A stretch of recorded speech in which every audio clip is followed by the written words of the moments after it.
Экс-премьер ұлттық қауіпсіздік комитетінің бұрынғы басшысы отанына опасыздық жасады деген айыппен ұсталған Кәрім Мәсімовтің үйінен швейцариялық сағат табылды. Бұл туралы Экспресска жазды. Ұлттық қауіпсіздік комитетінің ресми сайтында Кәрім Мәсімовтен тәркіленген заттардың суреттері жарияланды.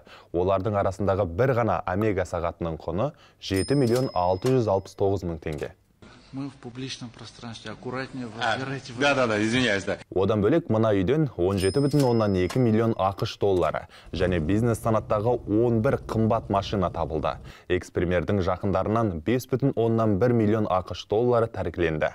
Қазір Кәрім Мәсімов пен оның айналасындағылардың шетелге заңсыз шығарған ақшасы іздестірілуде.